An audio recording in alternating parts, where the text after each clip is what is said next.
Close. We'll never get that exactly correct. Don't worry about it anymore. But before we get to the sponsors, here right now, and more people throughout the show, but Mr. Hashbash, Adam Brook, Trevor Young, Thompson, and myself. Here are our great sponsors. Jazz Cabbage Cafe is sponsored by The Botanical Company, Redemption Cannabis, Real Leaf Solutions, the Detroit Nutrient Company, and GrowGreenMI.com. And 420 Promotions. Jumped on board and it's been pretty cool about a lot of stuff and hooking us up with those flyers that are also rolling trays and fans on a hot day. And in time for us to have them at Cannapalooza, so that was cool. Probably some of those will show up at the rally tomorrow, I would imagine. I have a little stash that'll be coming with me. Yeah, it's a must-have item. So, also Grow Green has got their expo. One of our great sponsors has their annual. They have a spring and a summer. I'm sorry, spring and a fall expo every year. The fall expo this year, of course, it's been a little bit compromised as everything has the last couple of years, but they're going to be back on it with their fall expo Saturday the 18th. It's all day, and they're huge. There's vendors. If you grow, if you want to get deeper into the products and services and things like that of all the people around the grow store, this is the time to go out there and check it out. The vendors are there. They do presentations. They're talking to people at length about their stuff, and it's usually really popular. And usually Rick and I are there, and we're going to be there again this year. I took a look at the list of sponsors. They have if you go to Grow Green MI's Facebook page, they have a graphic that shows all the logos from the different vendors that are going to be there. And of course, there's no charge ever to go to a Grow Green MI event like that. There's just probably 30 different vendors of different kinds. If you grow, that's the place to be. There you go. And sorry, go ahead. No, I was just going to say a quick little thing, Jamie, because we're in the area here. The Ferndale DIY on Sunday, the 19th. The main musical act is Entheofest. I just saw it announced yesterday, so that's going to be awesome because that DIY is a huge musical outdoor event here in Ferndale. Lots of vendors, lots of food, lots of fun, and to have a big name like that's going to be great. But just understand that this year, every single one of those people who would normally attend that might decide to go to Ann Arbor and attend the inaugural Entheofest, which we're going to talk about later on. Jim Salame. He's going to come back on and join us. How late does that go? Because late doesn't go on until like 10:30 Sunday night. Time. I think some people can do both. No problem. You can do both. Yep.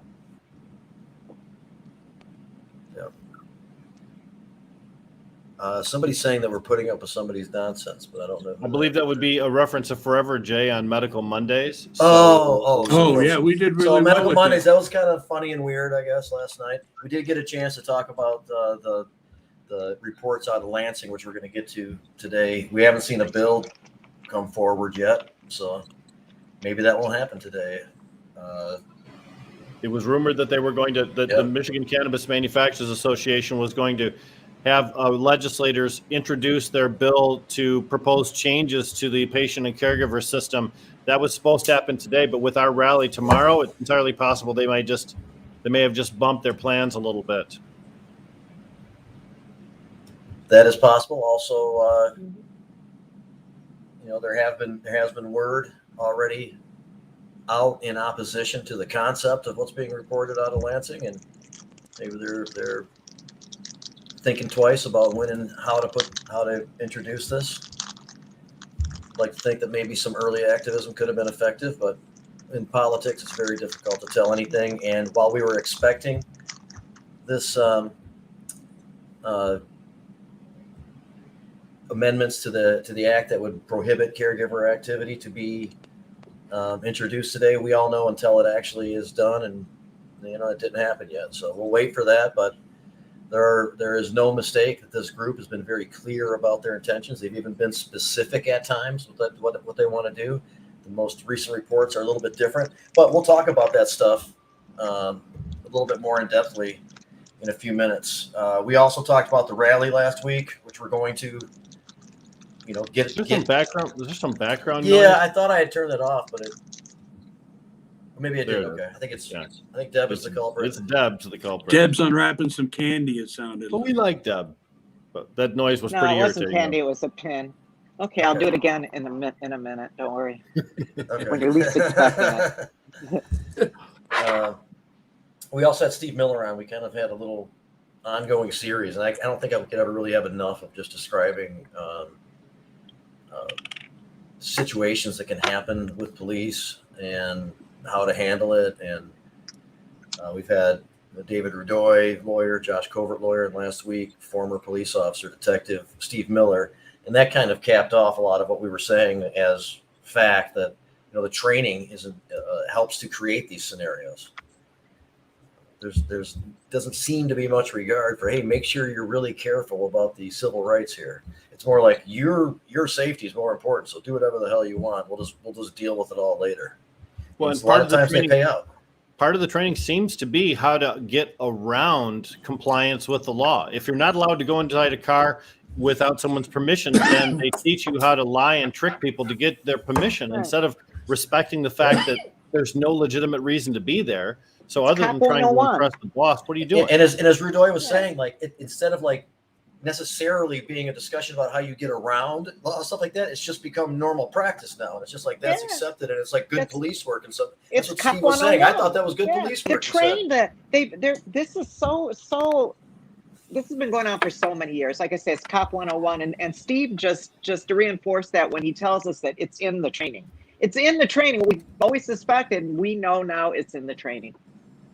Yeah, and that's one of the reasons why it's such an attractive idea to defund police. What we'd like to see is a turnover of the elder statesmen in the police force, so that we get more people on there that have a better attitude, and they're not still stuck in the 1960s mind frame. Detroit Police Chief Craig, Chief Craig tried to announce his run for governor in the city of Detroit on Belle Isle in a beautiful location, and counter protesters came to get him. Why? Because of the terrible way he handled Black Lives Matter protests in the city of Detroit. There was a lot of conflict created by over-policing of people who really, really didn't need to be. So I thought they chased him out. They did. They ran him off of Belle Isle. He had to go somewhere else. And then he was whining about how the state hadn't protected him, that he needed protection. But he came with cop-like bodyguards and shit. So he had his own protection. People are free to come and protest your ass. And they were right up in his face screaming until he couldn't even be heard of. I know you've seen the video, Rick. I did. And it's really heartwarming. I found it odd that he would be complaining that people weren't letting him talk. And his solution to it was to disallow other people to talk, right? To stop people from protesting and having their own speech. Well, he said they were paid violent rabble rousers, and of course we know because we've recognized friends in the crowd. They were certainly not paid. Yeah, we were looking at the pictures like, yeah, I know that guy. Sure, yes. So some people have a concern, and we talked about it at Medical Mondays last night too, of there being people coming in to disrupt the activities tomorrow. Yeah. That wouldn't surprise me. Yeah, we know a couple who will. People have been trolling and acting ridiculous on social media. I'm sure will be there to disrupt. But hopefully there'll be enough others not to, to drown that kind of shit out. Those aren't the people I would be concerned about, Deborah. Yeah. What I'm concerned about. Those are the people. You're right. No, I'm not worried about those people. I know those people, and I can put those people down without a problem. That's not the problem. And everybody knows the problem those is people. That there are corporations out there that would gladly pay, as they have in the past, to send 40, 50, 100 people to a rally to make a statement. What that statement is, we don't know. And as I said last night, I can't believe it would be too smooth. I mean, I think they'd kind of show up and expose themselves, and that'd be part of the story that these assholes tried to infiltrate because they were. But see, I don't think they would show up and try to make us look bad. I think they would show up with their own agenda. you know, that Well, they to try to make sense out of their Right, position, right. or try to offer, you know, a reasonable way of looking at taking away people's rights. You know what? And it's not that far fetched, and the average person who's even on our side can be convinced. We were on Medical Mondays last night, and one of the dudes there actually said to me, "Is it really that bad?" right. So Right. Well, It's a the lack fact of is, But you have to understanding, understand that there are people out there who think that things are going great because they can go to their local dispensary and pick up whatever they want, Yep. or they know a half a dozen black marketeers who are growing as caregivers or whatever, and you know they think everything's just hunky dory, and they don't realize what we're up against. And I do think that is the grassroots movement that you've seen so far over the last couple months that may, if anything, have told the Steve Linders of the world that you've got an uphill battle and you better work hard at this, because this isn't going to be as easy as you thought it would be, which is what I believe the Michigan Municipal League has found out, that they've been pushing this rhetoric since 2008. And, you know, it's the same nonsense over and over and over, and they're just looking for somebody to take their football and run with it. No, I think it's worthy of note that Jamie is pretty tuned into the things going on in Lansing, and so am I, but not as much as Jamie. And we have our different sources and different offices. And it seems very much like the proposal the MCMA is about to drop down is completely different from the proposal that they were going to drop in February of this year. When they originally proposed this, they wanted to slash all caregiving rights. They weren't giving anything. They were taking everything away. The proposal that we're hearing rumors about right now, and until we see the bill, they're all just rumors. That's right. The proposal that we're hearing rumors about right now has been major changed.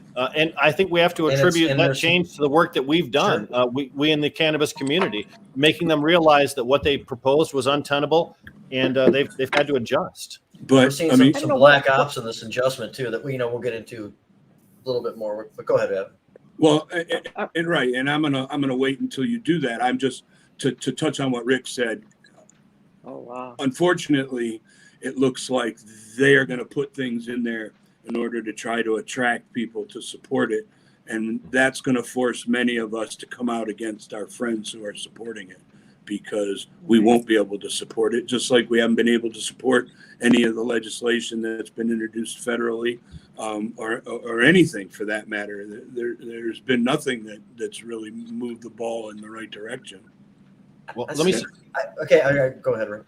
I was just going to say one thing. Any proposal that decides that some caregivers get certain privileges and other caregivers get lesser privileges, that's a proposal we should reject. Even if some people see that there's benefit to them personally about some of the caregiver things, we've always treated all caregivers equally and given them the same privileges, whether they were pediatric caregivers, adult caregivers. It didn't matter. The rules were always the same. And anyone that proposes having different tiers of caregivers, that's a bad system. Let's reject that right out of hand, even if we don't know the details. Jamie, We'll talk more in-depthly about that and what some of the specific changes are being reported and that kind of stuff. I just want to finish up a couple things. Well, very quickly, and I guess I learned from a post from Adam a little while ago that Norm Mcdonald has passed away. I guess he's had a battle with cancer for a lot of years. Yeah, he's been suffering with cancer for a while. He passed away, so rest in I made peace, a lot of Norm money Macdonald. off of that motherfucker. I made about 12 grand off of him one night at the dice table in Vegas. He walked up, put 3,500 on the don't pass, and everybody looked around like, who the fuck is that? 3,500 on the don't pass. And sure enough, standing next to me is Norm Macdonald, and he was there for a couple hours pushing that don't pass. But we chatted, had a good time. Nice guy, really was a good guy. And sorry to hear that he suffered from cancer. Yeah, I've smoked a lot of cannabis while watching him on TV, and Saturday Night Live and his stand-up. This other show that he had on Netflix, which was really good, the talk show that he had. So there you go. What were the other things you wanted to go over, Jamie? There's a study that came out from the American Medical Association recently. Here's Les Older putting in some little bit more information and giving his rest in peace too for Norm Macdonald. Thanks, And Les. he's going to be playing at the rally. We will highlight that again. Yes. So the American Medical Association, I believe, and I actually didn't read the entire study. I read them when they're negative to figure out where they fucked up and where I can show flaws in it. But when they're positive like this, I generally kind of like to accept it. In spite of their flaws. Maybe there are some. I don't want to look for them. But it's the American Medical Association, and whether being correlative or maybe they concluded, I don't know, but it appears as though they are not finding reason to believe that there's an increase in youth use in places where legalization has taken place, which has been a huge concern of our opposition for a long time. We don't go on to discuss, what's going to happen to the youth, but that is a huge concern. And there was a weird explosion on 4th Street in Detroit on Saturday night. Yeah. And it completely destabilized the structure of a dispensary called Stash. And then people were in it, and they said they were moving around with the building and stuff, but I don't believe anybody got hurt. But then I think today or something, the thing just collapsed. The street next door was about 8 feet high in the middle of the street. It was buckled like a Yeah, like a yeah. mountain. And they said it's not a gas explosion. Adam, No. what could it be? It's a What the water fuck main. could that It's a be? water main break. When those water mains, if there's a 36-inch water main underneath there, that's a lot of pressure. Well, where'd the water go? There was no water It's coming, probably been washing away and leaking for a long time, and that main probably gave, and they shut it down. The building was leaning. They pulled it down today. It was, And the crazy thing is the manager said that overnight, people came in and just ripped off everything that they could inside of the store. People went into this unstable building and totally wiped out his inventory that was left in there. He's got insurance. I mean, people were up in that building, and it was just hanging like on the side. It looked pretty scary. I got to just say that kind of destruction seems implausible to come from a water main. But I don't know. I mean, I'm not trying to go to a sinister place, but that seems like bomb type damage, right? I'm sorry. Steve here is saying that there might be a scrapyard partially at fault. Some activity maybe with some gas underground, something. Because they said it wasn't a gas main. Right. Explosion. Yeah, there was so no it could gas. be some other type of explosion. Right. Who knows? But what other is possibly there? they'll figure it out. But so bizarre. I don't know. People blow up their houses, blowing wax. You know that. Yeah, but but those people that are watching on was- Spotify this was or Alexa the listening, if you're ground- listening through your audio, make sure I that you saw, look like at the a mountain, ABC it stories did. on this. Just watch the I stories saw on ABC, and you'll see the video of exactly what we're talking about. It's amazing. Yeah, crazy stuff. Hmm. Can't even imagine.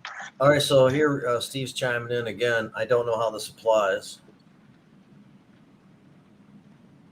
Unless tins are something that can explode when they get too much weight on them. What are? Wow. Well, it looks like we need to do a little more research too. But I'm just curious about what the cause of that was. Here's The Charlie. damage was so crazy. Charlie's guessing it's a rare geological wonder. Oh, yeah. That's what Right, I'm because saying. the salt mines under Detroit are going to collapse. Yeah. I think it would go the opposite direction if they were Right. collapsing. But Right. So with all the confusion right now and all It's the a money that's sign gone, from outer space, Jamie. I've A never definite seen sign a from outer street like space. that in Detroit. it might not be in some people's interest for it to be known what happened. So the confusion might be That's true. We'll probably never know.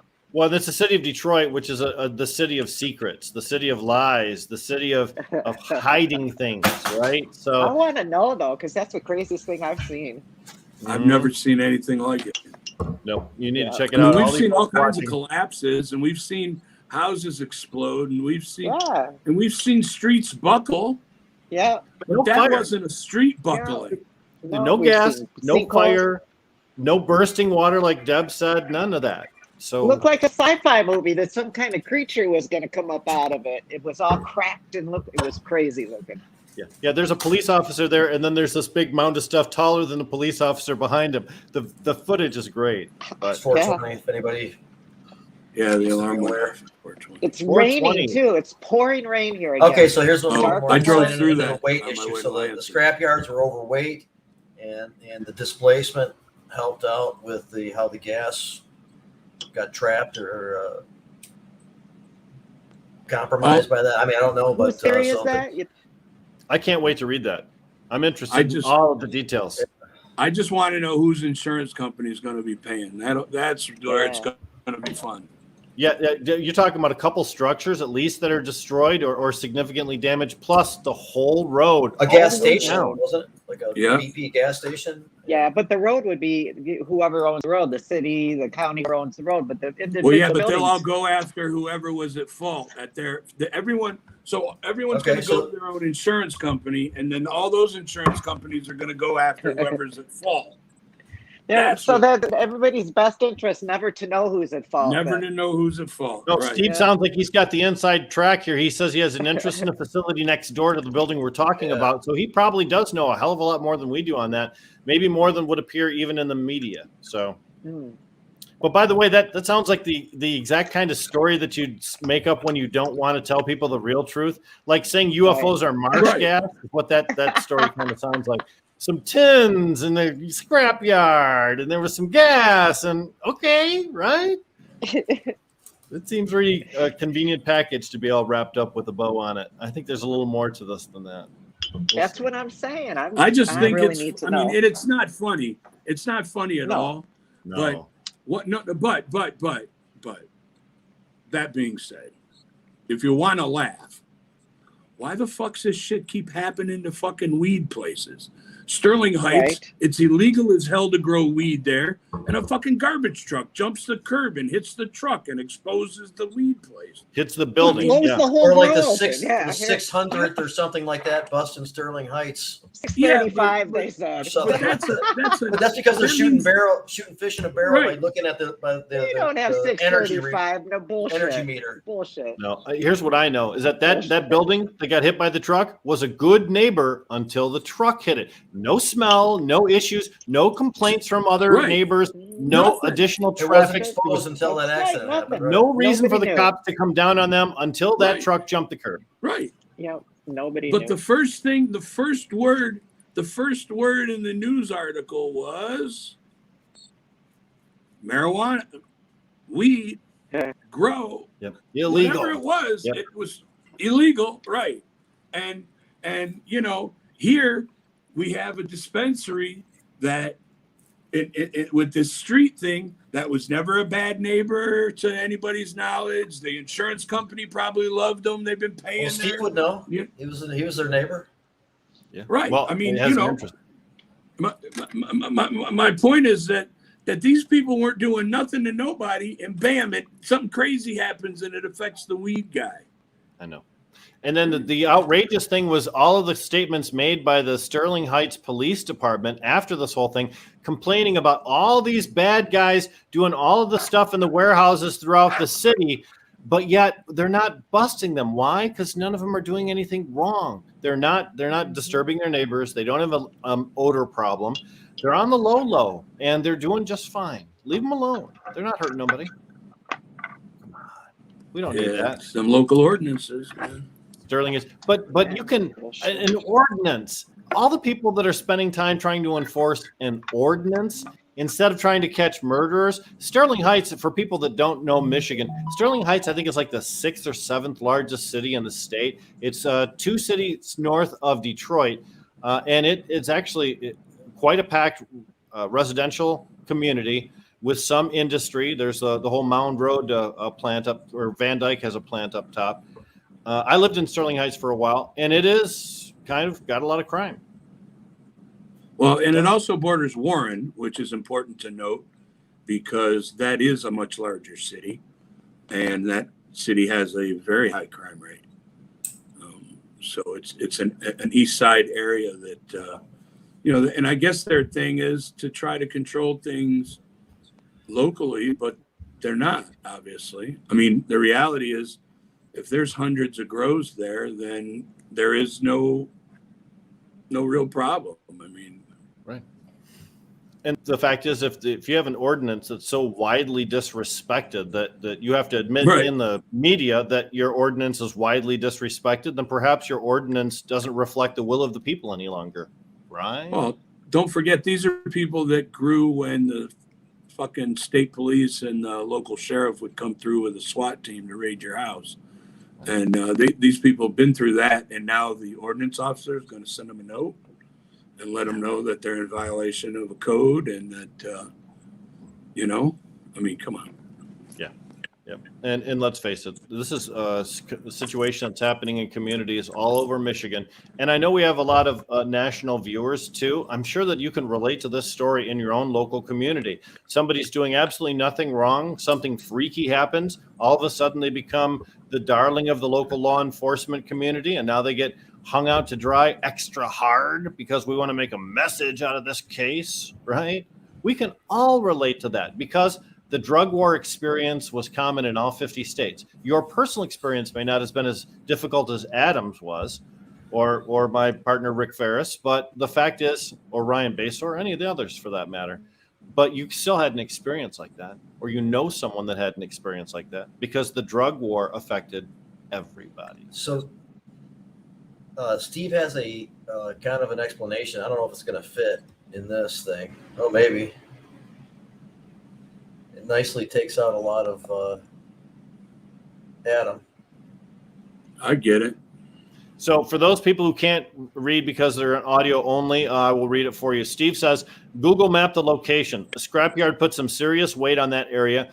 Gas was leaking. It was like a crazy science series of events with physics and trapped gas. A perfect storm. We'll see. It probably takes a few weeks for any statements from DTE and the city.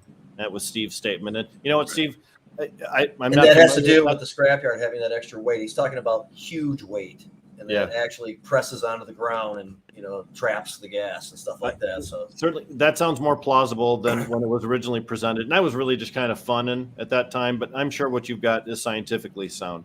I'm sure that explanation. Well, and there doesn't need to be a fiery explosion for any of that to cause major damage.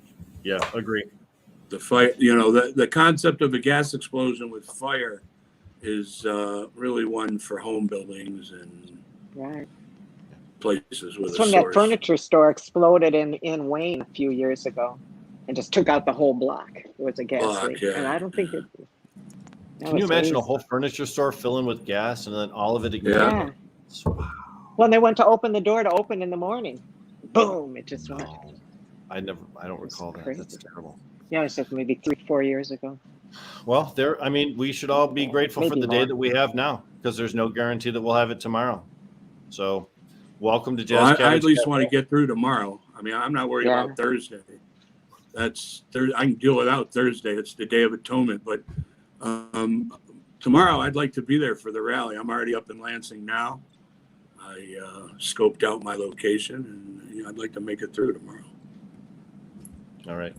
Good. And again, we're talking about the Caregiver Rally. That'll be September 15th tomorrow, starting at 11:45 on the steps of the Capitol building in Lansing, Michigan, our state capital.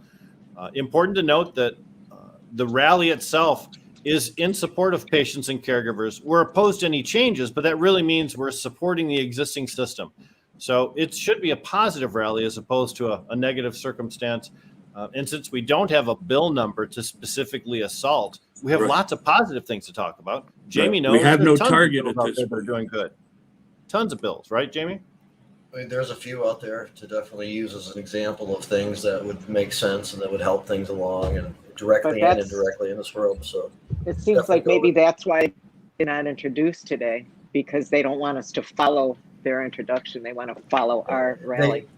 Well, I think it's possible. We don't know anything. Okay, so when we're talking about a lot of this stuff, this isn't very speculative. Yeah, this is with like some reminds me of the whole circumstantial stuff. MRC. Remember the whole MRC thing that was so very except that, of course, they're so very shady and weird, and like they blustered with their balls, and in the end they had no balls. So that's kind of what I'm hoping is going to happen here.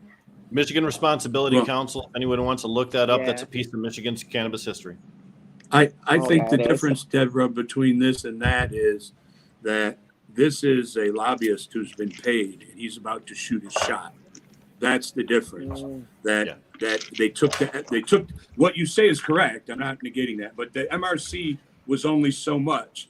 The MCMA then took it to the next level by having purchased a lobbyist who has now been doing what he was supposed to do. First, he floated that trial balloon or whatever. Maybe that was just to see who responded and how they responded. But I'm still waiting to hear anything from any legislator saying, I endorse this. I agree with some of this. I wish they'd make changes so I could get on board. I mean, we haven't heard word. Is that a good sign or a bad So sign? let me go over what was reported out of Lansing. And other people heard it too, and the discussions with Linder have been with several lawmakers. That does not prove anything that I'm saying. This is just what's in the air. We refer to them as rumors. That's probably good. We'll see if they can get, supported later on when the bill comes out. But I will say I kind of have a level of credibility with the source. It doesn't mean that changes aren't going on. There's black ops in politics all the time. But I'll tell you what was reported, as much as I could pick up, because there's not a lot of real detail to discuss. But there's enough there that it's, I think worthy of discussion and being concerned about in some ways. So the bill would be amendments to the MMMA and like 5 bills altogether, because of all the things that might have an indirect effect on the changes that are being made. So it's like a 5-bill package, but it's based on at least 2 things, and that is reducing what the caregivers can do under the current system right now to only being able to have 1 patient in a residential setting. Like before, they wanted, even in that situation, they wanted the caregiver to get regular testing and be in the metric. I don't know if those things are in or not still. Maybe I'm assuming testing is. Now, if somebody wants to grow for more, they can go into the commercial area of town. And again, it's not like everybody has the ability to do that the space is available at reasonable cost or even available at all. But if they want to grow for more, they could go into one of those situations. And then once into those situations, there may be an avenue to take some of that product and get it back into the commercial market, already having being tested at the cost of the grower and only being sold to cultivators. So it's very limited. It might sound better on the surface, when somebody says there's an avenue for people who have these warehouses growing in commercial areas to be able to sell that stuff, some of that stuff right directly into the system. This is kind of being done on purpose. This is some smoke and mirrors and some tricky play. And the idea is to make it seem like it's reasonable and that giving up, existing rights is worth it. And the fact that any rights are being given up or anything is being peeled back is the red flag. Something beneficial is being suggested. It's not that it's wrong to look at it and evaluate it, but it ought not come at the cost of unnecessarily taking away already existing rights. And that's that message can go on no matter what the actual language is. Hopefully we somehow do whatever we can to stave off having to ever deal with it. But I will say that the forces are pretty strong. The way people are talking about this as being a foregone conclusion, and maybe it doesn't happen today as was suspected. Maybe they hold off a few days so we don't have the specifics to rag on them with at the rally. Whatever it is, they've made it clear that they believe that by hurting this system is going to benefit them, and they're hell bent on doing it. And doesn't matter which way they decide to do it, we can red flag that. As soon as you start seeing the existing system getting peeled into, that's a non-starter. Go ahead, Rick. So there are a couple things to talk about just briefly regarding the conversation here. in order to change the laws that Jamie's talking about potentially changing, they require a supermajority in Michigan. These are voter-directed initiatives. The Michigan Medical Marijuana Act from 2008, the Michigan Regulation and Taxation of Marijuana Act from 2018. They require 3/4 vote in both the House and the Senate in order to pass. That's a very high standard. It's questionable whether they can get that high a standard if we're organized and together and stand in resistance. The second thing is to emphasize what Adam said earlier and what I talked about earlier too with discussing tiers of caregivers, that it's possible some people might look at the proposals that are going to come out or that we understand to come out, and they might look upon them favorably and think, I don't mind that someone else has to sacrifice because I see how I would benefit. And then they would support something that the majority of the rest of us, patients, caregivers, and adult users, would not support. And it could divide our community. And that would, of course, benefit the Michigan Cannabis Manufacturers Association and the people that want to pass these bills because it would minimize our resistance to them. Adam. Yeah, no, I'm sorry. I just was unmuting to agree. Adam shook his head in approval. Yes. No, Let it be known. Let it be seen. Let it be written. Let it be done. Let it be talked about for the people on Alexa and Spotify that have our audio-only podcasts. So in Michigan, what we're really talking about here is a system for the last 12 years that works pretty damn well. We have about 300,000 patients registered in the state. We have about 30,000 caregivers registered in the state, and those caregivers service roughly 75,000 of those 300,000 patients. So when we talk about caregivers, 30,000 people in Michigan is a lot of people, and they provide medicine for 75,000. That's a lot of patients.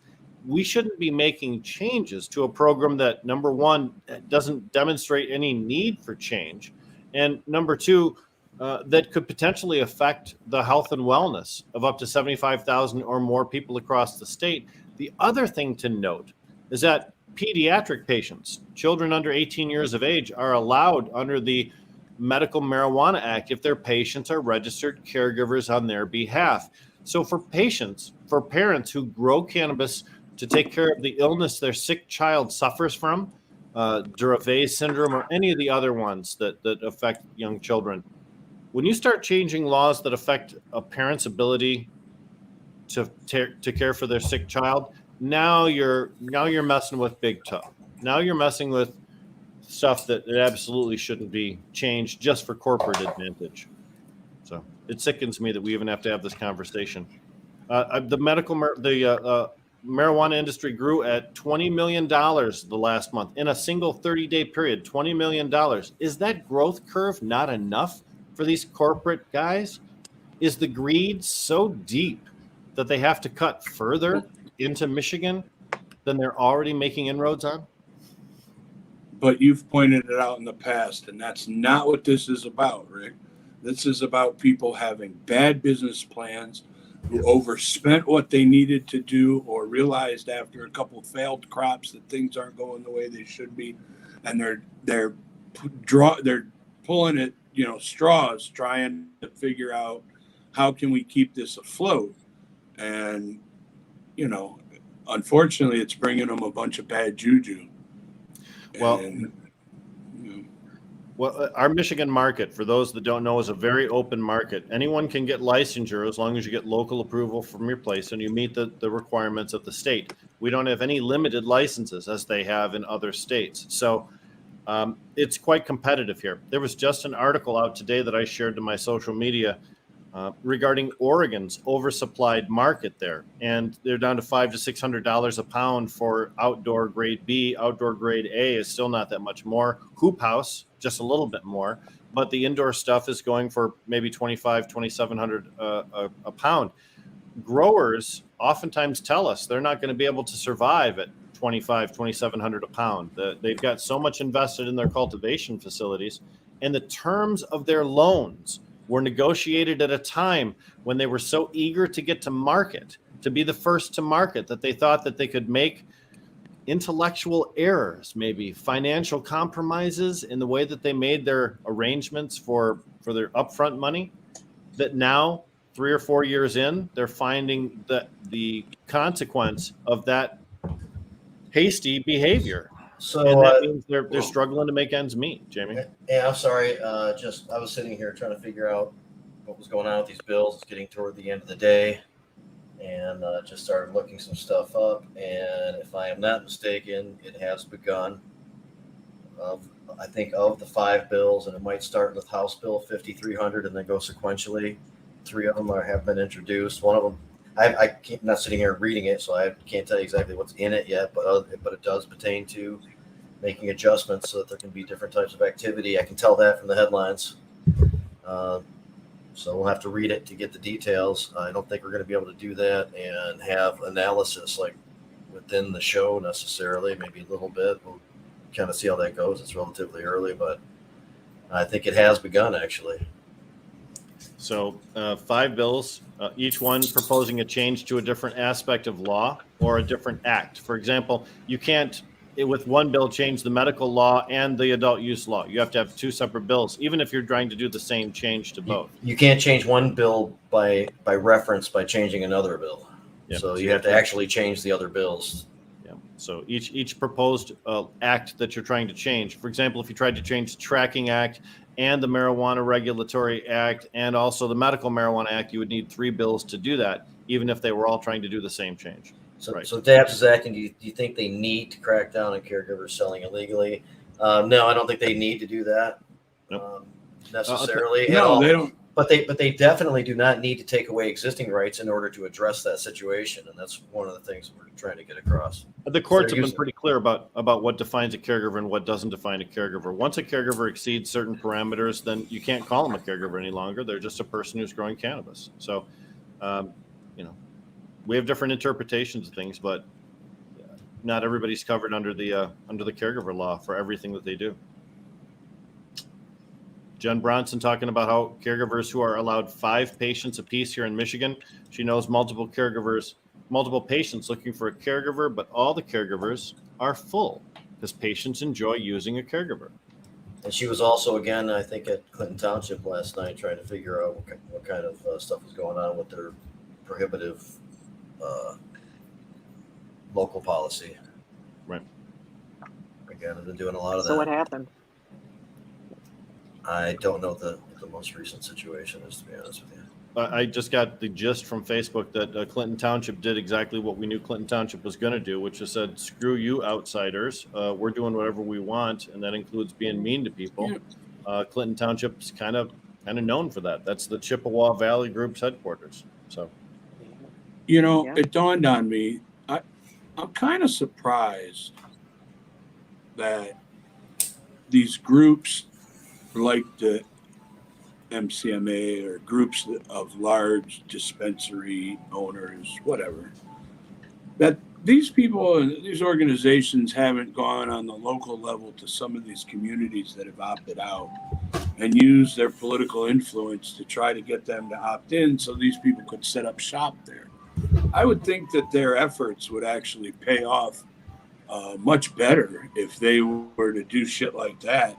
And to be honest, I'm envisioning a scenario where they go to a community that opted out and they get them to opt in, and all the licenses end up getting sucked up because it's a scam anyways.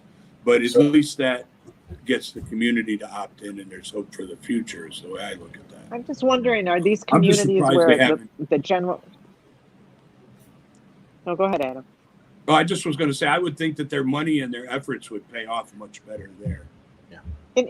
Yeah. As long as the locals are behind it. I mean, it depends. If the locals aren't behind it, they're not going to pass anything in those communities. And as much as I hate to say it, as much as we don't like to say it, there are communities in Michigan where the majority of the people don't want anything to do with us. So, that was part of the law. I agree with Steve. I think that stuff does happen already. I'm sorry, I'm looking at this law now. I'm not paying much attention to anything else. And I just wanted to say, there is a new thing called licensed specialty medical grower. Oh. That's going to be created, it sounds like, or proposed. Yeah, they'd like to create their version of a caregiver, right? Probably. Well, I think this would be the people that move into a warehouse or have more than one patient. They'll probably grandfather the caregivers into that shit. Well, right. This is how they want to be able to say, we're letting you do what you were doing before. And But we're now going we to have- control it. We're So going to this one, allow for you to get example, into the market. And, This bill alters would amend the MMFLA, which only would require a majority vote, because that was just a regular statute made by the legislature. That's a medical marijuana business law for those of us, Correct. those of our viewers who aren't in Michigan. Yes. which sounds like that licensing would be created. Obviously, it would have some of the requirements that are currently required, whereas to be a caregiver right now is pretty simple. So Representative Lilly is the Lilly, you said? Jim Lilly, main Yeah, sponsor. Jim Lilly was the Michigan Municipal League Legislator of the Year, just for the record. So you know whose dick he's sucking. Where's he from?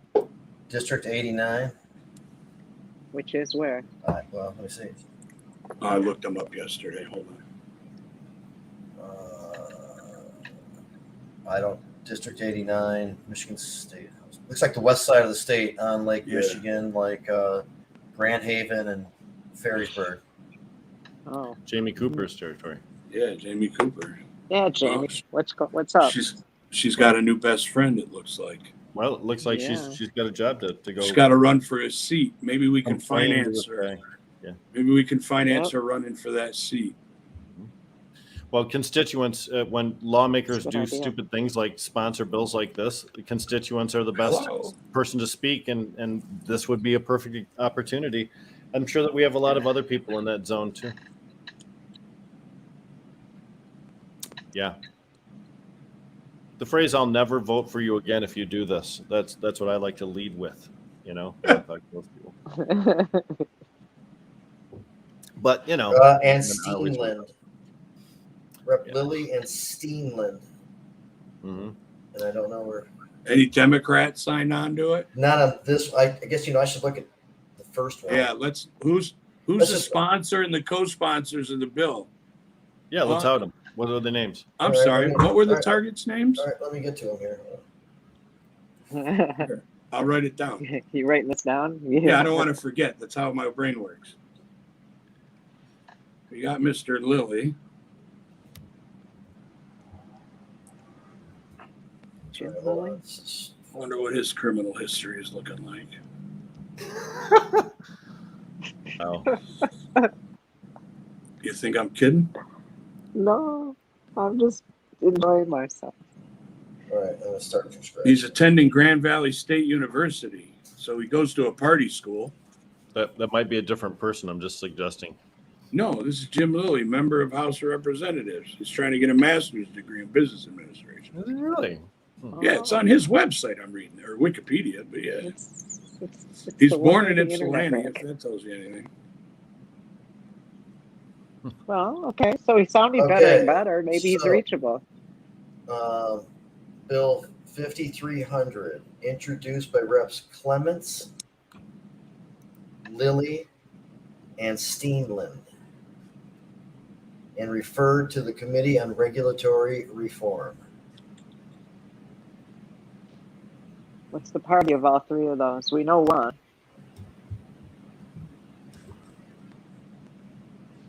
So two, I'm pretty sure Steenland. I don't know. Steenland and Lilly, I think, are Republicans. Clements could be a Democrat. In fact, I know there is a Democrat named Clement or Clements, and because I went through that list not too long ago.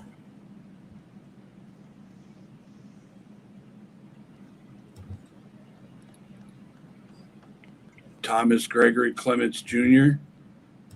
Hey, Richard, these bills are getting introduced, man. I'm sure you and Cynthia Clements should be is a checking these fuckers Republican. out. Clemens is the Republican. Okay, so so they those are put up Republicans so a triple Repubs. Yeah. So first two. These are all Republicans. new people. 5301 Yeah. is just Lilly and Steenland or whatever. Let's see if there's what else has been introduced here. There is a 5302 about the tracking system. Where are you guys searching right now? Where I was trying to get 5303 and I couldn't get it. And so 5302, which changes the tracking system law to fit all this bullshit, is also Steenland and Lilly.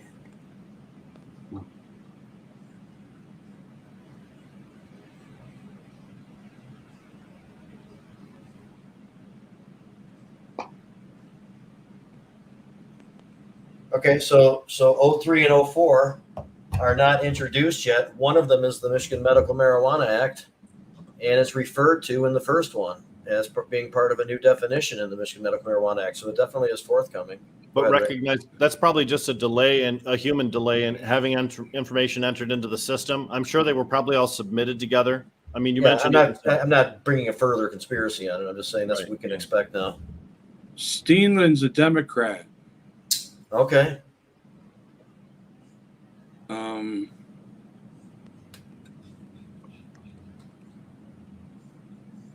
Yeah, he's out of Roseville, if that tells you anything.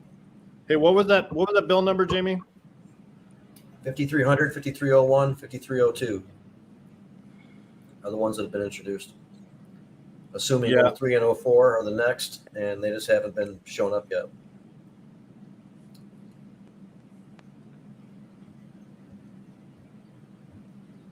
It also could be on purpose.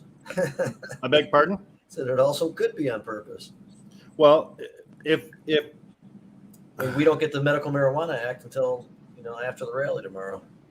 Well, if they want to take plants away from our people, then that would be the smart play, right? You would talk about this special grower thing that they've got right now. Again, though, we don't need to see the language to know that if it starts taking away something that exists. Hey, Richard, 5300, 5301, 5302. There's expected 5303 and 5304 that haven't shown up yet.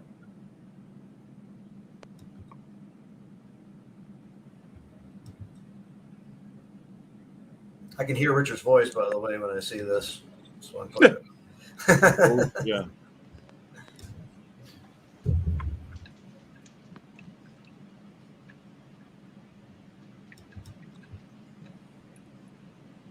Section 4. Let's see what Section 4 says.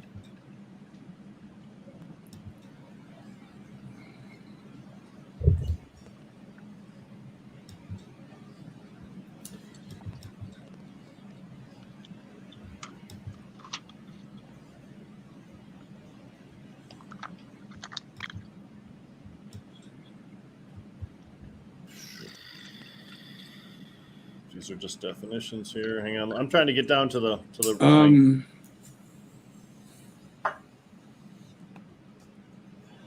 here you go. Here's where they start screwing patients right now. Section 4, a registered qualifying patient in Section 4A.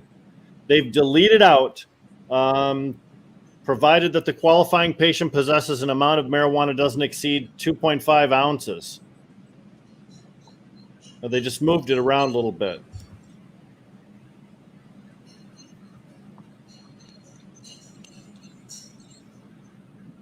So they don't give a patient amount, a minimum or a maximum, I mean? You know, what they did was they moved this section from one place to another. And until I look at the language side by side, I don't know if they've added or taken something else.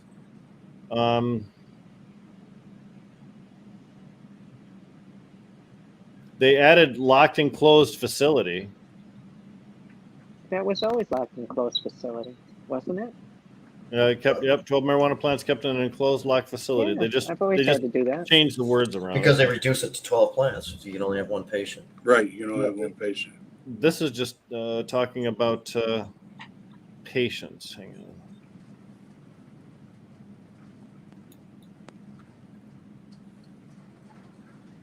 Mr Salame has joined us in the meantime. Hello. And he has a huge ass Entheofest banner behind him. I do. Hey, He looks like he's part of it. Richard, don't know about anything in the Senate. I don't think anything in the Senate has been introduced. We heard about what was coming here, for a little bit.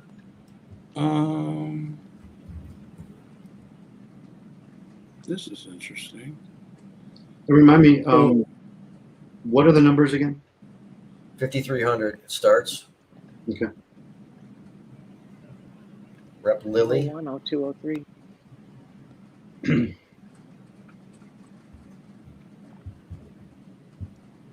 There was another bill, which means nothing, introduced. House Bill 0158, a resolution to urge the Congress of the United States to clarify its position on the legality of marijuana under the Controlled Substance Act. Streamland was one of those sponsors. There's a few of them: Mary Kavanaugh, Tom Sneeler, Sue Alor, and Jeff Yarosh. That also had marijuana in the name. So the registered primary caregiver rules, registered primary caregiver shall not transfer any or sell any overages to any person. They must cultivate or manufacture marijuana in an enclosed locked facility at the location the primary caregiver provided in its application for registration. Only one registered primary caregiver may cultivate or manufacture marijuana at the same location. Primary caregiver can designate an individual to assist in cultivating marijuana. That's new. That's new. Yep, that would be new. Does it say how many patients? I haven't heard that yet. I haven't seen a One. change in that yet. I know you're oh. saying one, but is it in writing? Does it say one in writing anywhere? That's what I we've don't see a heard. But change in Well, the that number would be yet. like when we see the amendments in the actual Michigan Medical Marijuana Act. I think, Yeah, again, don't know for sure, but I think there has to be more forthcoming. I think in the MMFLA they refer to the Michigan Medical Marijuana Act definition section as here's the new So- definition of the specialty grower. Section 4C says the specialty medical grower license costs $500. And you have to provide a form to the MRA, which is pretty standard. And then the stuff that's on there, it requires them to deny or accept the application 15 business days after it receives the application, which is fast. The MRA hates it when you put time periods on them like that. The individual cannot have an ownership interest in safety compliance facilities, secure transporters, whether they're under the MRTMA or under the MMFLA. The individual could not have been convicted of a felony, period. oh, This subdivision does not apply to a conviction based solely on a marijuana-related offense unless the offense involved distribution of marijuana to a minor. In the immediate 5 years preceding, individuals not violated the Act, the MMFLA, the MRTMA, or the Marijuana Tracking Act. Well, almost all we all caregivers have, have. all caregivers have for sure. And patients, most of us too. Yeah. Right. Yeah. Licensed specialty medical grower can do any of the following: cultivate or manufacture marijuana, assist a registered qualifying patient, sell or transfer marijuana to a registered qualifying patient to whom they're connected through the database. If the sale or transfer is entered into the statewide monitoring system, they have to label it before the sale or transfer. Marijuana is tested by a safety compliance facility. Sell or transfer overages to a grower licensed under the MMFLA. Let's see. Yep. If it's entered in the metric system, there it is. Caregiver selling into the metric system. Secure transporter. You have to transfer your cannabis using a secure transporter. You got the labeling. Period. Doesn't it say like a certain quantity, like 15 ounces or less, or anything like that? Okay. I do not see a restriction. Because that is on actually a provision in for like the cannabis events for the stores that are going to be participating in vending. They can use a transporter, or they can bring 15 ounces or less at a time in a car with a manifest. I would think that would be an easy one to add into there. The location at which a licensed specialty medical grower cultivates or manufactures marijuana must be unzoned or zoned for agricultural or industrial use. So they've eliminated most of the current caregivers. MRA, local law enforcement, or state police inspect the location, property, enclosed locked facility at any time. Same as a commercial license. You have to have an ordinance adopted that authorizes more than one licensed specialty medical grower to cultivate at the same location. Oh yeah. So it's local option. So you have to get approval, and then you have to pay for all the costs of all the other components of the industry, and you can only then sell. I don't know if this part says it, but we were under the impression you can only sell to a cultivator. I'm not sure if you've gotten to that. That is what it says. Yes, Okay. it says here. That's the designation for that. Although an early rumor was that you would only be able to sell whole plants. It doesn't seem like there's that restriction in here too, but we just got this and we just looked it over briefly. So no, it's product, I think. And then if it's tested, and as we discussed on Medical Mondays and otherwise, first of all, I don't like the idea of this, particularly in the bigger picture of things. So I'm not defending it or believing that it should be looked at seriously at this point. But if the facility has got tested medicine and that meets the standards of the commercial market, why aren't they bringing it directly to the store instead of going through the cultivators first? Well, we saw this with the caregivers supplying the medical marijuana market when it first came out, and then also supplying the adult use market when it first came out. They want to respect the entire supply chain, so they are pretty much forcing you to sell directly to cultivators, who then use secure transporters and then use processors and then go to the retail through the normal chain. So Right. trying Makes not to that bypass anybody. Makes that a less desirable system to want to participate in. Yeah, sure. Well, it'll be curious to see, first of all, why they would like to even offer this. And I'm sure the secret of why they want to offer this is contained in those bills that haven't been dropped yet, as Jamie mentioned. The required change to the Medical Marijuana Act, which we haven't seen. Because this specialty... That's what we're going to see, the reduction of current system rights. Yeah. Well, if the current medical growers, if the medical specialty growers are able to grow 12 plants per patient, then they're still given 5 patients. If that's the case, then that's an interesting story. But the MCMA is getting something out of us. They're getting a reduction from us in some way, and their legislative partners are complicit in it too. So let's see what the rest of the story is.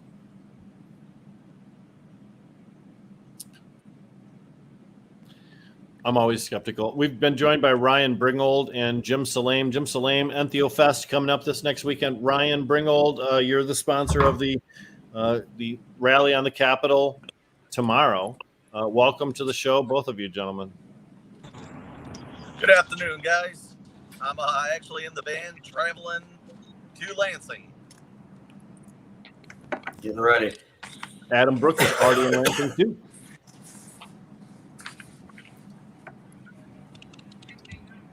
So let's we'll circle back to the rally. We're just getting new information right now, and I think more reasoning to have to show up there and and oppose these changes. I think we're going to get the real fuel or the real information in a little bit, unless this was designed to come out later on tomorrow or something like that, where we can't point to it, but we can still talk about that any new thing, which really, this was designed by Steve Linder and some people. There was no other input from those who really would be a part of this, potentially a part of this system, as far as we know. I mean, that has to be explained. How did you arrive at this stuff? Which is why we have no reason to support any of it. Yeah, exactly. That's part of Period. it. Even if we agree with it. Right. Yep. The thing is, we could agree with maybe some terms that they have on the first introduction, but as it goes through the process, the bill sponsors add more and more things on there, and they allow changes to their bill, and they throw their hands in the air and say, "Oh, I can't stop these amendments. I'm not a lawmaker."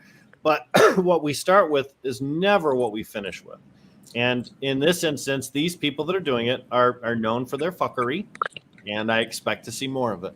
That's why we can't, as Adam aptly said, we cannot support it no matter what. Great. Absolutely. It's time to just, nip it in the bud. No changes, just no changes. Jaden's Law being an exception to that, of course, But that had a different process to get to what it is. And, unlike this, where you have a lobbyist representing the hugest investors, a small group, making these determinations and then just lying about who supports it and stuff. Richard. But I want to spend a few minutes and discuss with Jim the inaugural Entheofest coming up, and then we'll get back to what's going on with the rally more in depthly and why we should be there and what's actually going to happen with Ryan. So, Jim, I'm glad to be on, guys. A lot going on. We're 4 days away. Unfortunately, we haven't received approval from the University of Michigan yet. They had told us that we'd get approval about a week before, and we've got a couple emails out to them hoping for a reply. It's still, I'm imagining, going to go on because there are a lot of people that are flying in and whatnot for this. In some capacity, it'll just be maybe unplugged. We won't have microphones. But the reason why there's an Entheofest is because of just the wave that's taken over the nation, really, and the need for rights for people who use these plant medicines that are natural, and our right to cognitive liberty, essentially. Entheofest is kind of brought up by, it came as like an idea late last year in my head, and I can't believe it's already here and it's going to actually happen. And with the help of Decriminalize Nature Michigan, Students Association of Psychedelic Studies, and then a lot of the cannabis community, because this all runs parallel with the same kinds of struggles that cannabis went through in the early days, and continues obviously to cover that. So, having people on board from that industry is just paramount to helping this work, and helps build the rapport with leaders as well. Senate Bill 631 was introduced last week by Hollier out of Detroit and Irwin out of my area in Ann Arbor. And that Senate bill is going to decriminalize plant medicines and fungi in the state of Michigan. Not for, giant production facilities and a lot of commerce going around, but for therapeutic reasons, to get it off that list, to change the definition of that at the state level. So that's incredible for us, and we're celebrating the passing of the resolution that passed last September in Ann Arbor that made plant medicines again and fungi decriminalized in Ann Arbor, and that was followed by our prosecuting attorney Ellie Savitt coming out and declaring all entheogens will be decriminalizing the entire county, which was huge. He's one of our speakers. We have Senator Jeff Irwin there. We have Ann Bannister, who also helped us at City Council last year with passing a resolution. Julie Barron, of course, who's like the leader of the psychedelic and plant fungi movement in Ann Arbor area with Decriminalize Nature Ann Arbor in Michigan and Michigan Psychedelic Society. There's a lot of people involved in this. Rick and Jamie, you guys are going to be speaking on some great things that are revolve around the parallels of cannabis and this movement. So I'm really excited to have you guys and your activism and a part of this, because you guys are leaders and inspirational. I could talk about it forever. There's a lot to talk about. We've got incredible speakers. Like I said, our keynote speakers are Barking Dog Darrel Brown. He's a civil rights First Nations leader from the UP. He's actually on a board that the governor appoints for a 3-year term on a culture and arts board with the state of Michigan. He paints in this artivistic, surrealistic pointillism that evokes like his ancestors and using plant medicines. So it can get really trippy in a sense when you're looking at his paintings. We're going to have that on display here in the next week at Home of Medicine. We're going to have a small exhibit there. People will be able to go there, and we're hoping Barking Dog will come and we'll be able to have him there to meet people and maybe even, sign some things or, get some pictures taken if he's open to that. But we try to get him on the show tonight, but he's very busy up north getting ready for this weekend. But as well as Julie and Mike and others, but yeah, you've been very involved in this. In fact, this was, in part your creation, and you put a lot of work into it and stuff. So it's very appropriate that you're here telling us about it, and very much appreciate it. Yeah, I like thanks. the way that you stayed off the rest of the show, so you would seem like a regular guest when you came on later on. I was gonna wear Kid. No, I'm really excited about it, and we're just asking people to come and be responsible, and not like It's not the party. It's not the time to yeah. I mean, we're going to have people there that hopefully will be able to help them if they get into trouble, but there also will be law enforcement there policing that. And we just want people to be aware of that. We don't want people selling anything because you're not allowed to sell anything on campus. But in the same token, we don't want anyone giving away mushrooms or any of that crap, because that would be just detrimental to what we're trying to achieve. That day, we're trying to motivate and corral people for this movement that needs to happen. Listen, another little bit of a parallel right there. There are times and places when we're a little bit more careful and calculating with appearance and behavior and that type of stuff, depending on what the circumstances are. Yeah. Right. So just to kind of sum it up, guys, September 19th, it's this Sunday at 11 a.m. Brennan Andes will be there playing his music. He's an Ann Arbor favorite from the Magpies. Brilliant man, awesome guy. His birthday was yesterday, so happy birthday, Brennan. We have, again, you guys speaking, and it's going to go to about 2:22. And there's a lot of surprises we have in store. There's going to be a lot of tables and booths, and there's an important raffle that you want to be a part of as well. Thank you, Jim. Great. I'm looking forward to Entheofest, first ever, which is always fun, but not just for the community, but for the nation. When they see a successful Entheofest, it becomes less frightening to people in Oregon or to people in Arizona or to people in Massachusetts. So as we break ground for ourselves and for our brothers and sisters, we're setting an example of good behavior. And that's the attitude we hope everyone will have. Just like Hash Bash, just like Monroe Street Fair, we see these events go off year after year. The only strife is what the police bring themselves, right? We don't fight with each other. We don't have issues. I mean, sometimes Adam fights with people, but that's more recreation than it is anything else. So, Sport. He's nodding. Right. He's nodding. We know. But and Ryan, we expect to have a really nice event in Lansing tomorrow too, with the United Caregivers Association. What are we calling it officially? It's Michigan Caregivers United. We're not an association. We're just a slogan. Michigan Caregivers United March on Lansing. Lansing. What's the title? Lansing Rally. Michigan Caregivers United Lansing Rally. There you go. See.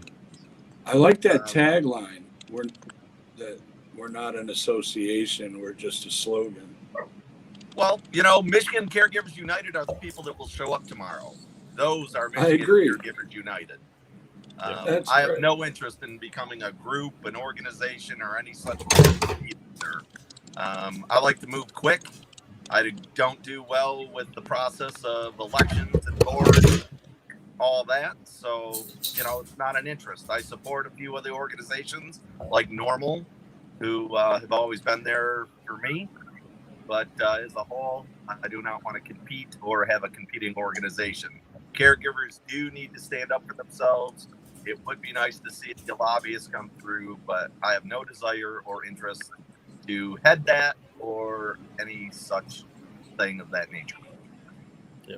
And as we look at the theme of the event, the theme of the rally, as we talked about earlier, Ryan, you might not have been on the show at that point, but we're really looking for positivity. This is a pro-patient, pro-caregiver rally, and we're asking for things to stay just the way they are, because other than a few tweaks in the positive direction, we don't really need any changes. We're not seeing any reason for people to roll back rules. True?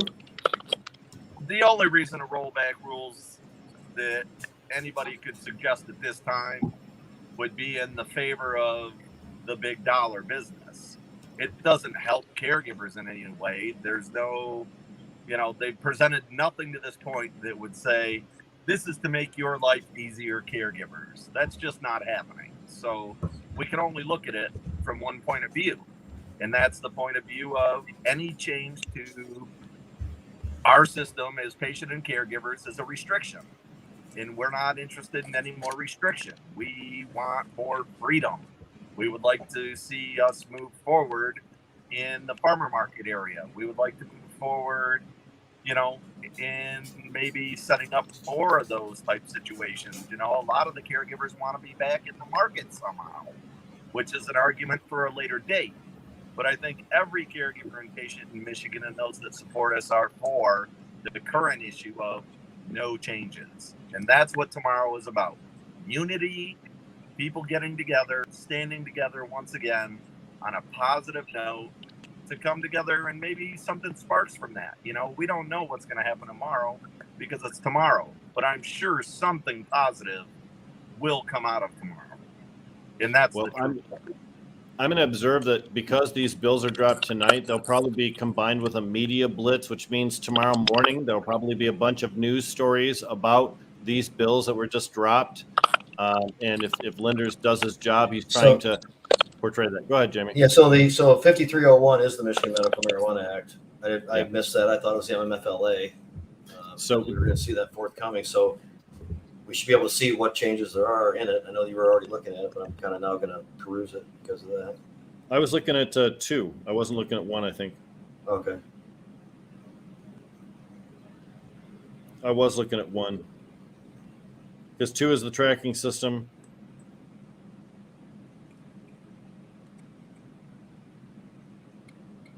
And 5300 doesn't amend anything. It's just establishing this new regulation. So we have a bill number now. There is a 3 of them. bill that's been introduced. Yes, sir. Just minutes ago on the show. On the show, we broke the news. Jazz Cabbage, man. I love it. I was hoping that would happen. We were talking about it last night. So everybody needs to get themselves as familiar as they can with the bill number and what's in the bill for tomorrow. Because now we do have a target. That's Thanks right. for setting us up. We love these guys. They couldn't have planned it better for us. 2 Republicans and a Democrat. It says the marijuana regulatory agency may establish a limit on the amount of marijuana a licensed specialty medical grower can transfer to a grower. Right. You know, So- I mean, again, the bottom line, I don't care what that bill says. I know what it's for. Everybody with a brain here knows what it's for. It's restricting caregivers, not giving them more access. So they can paint it any pretty picture that they want, but it's not going to fly with my fellow caregivers. I promise you that.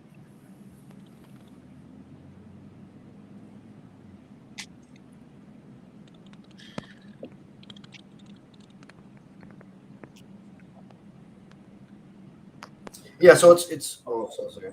Oh, I'm sorry. Hey, I will observe that there's a section here that says this a mandatory act does not take effect unless all of the following bills are enacted into law, which would be Senate bill, House Bill 5301, 4326, House Bill 4326, 4327, and 5302. So what's 4326 and 4327? I got it right here. 4326.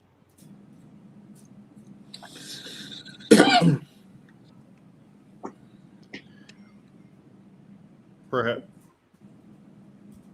I don't see them as introduced bills affecting marijuana. Perhaps that's from that's old text. Okay.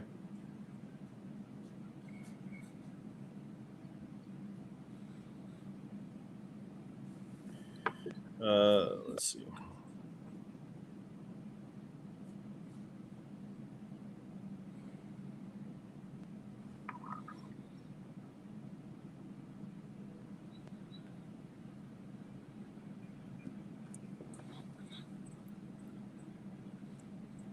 All right, so it's clear that there's a lot of information to process on this. Tomorrow, we should have a better idea of what's going on with these 3 bills. It's also possible, Jamie, that these 3 bills are all we're going to get, right?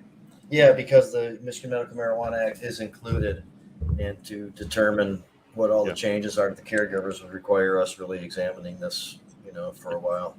Which I'll do tonight, and I'm sure Jamie will too. I don't know if Ryan bumped himself or we bumped him, but he was driving, so it's possible he back. got a signal issue. all right. He's So back.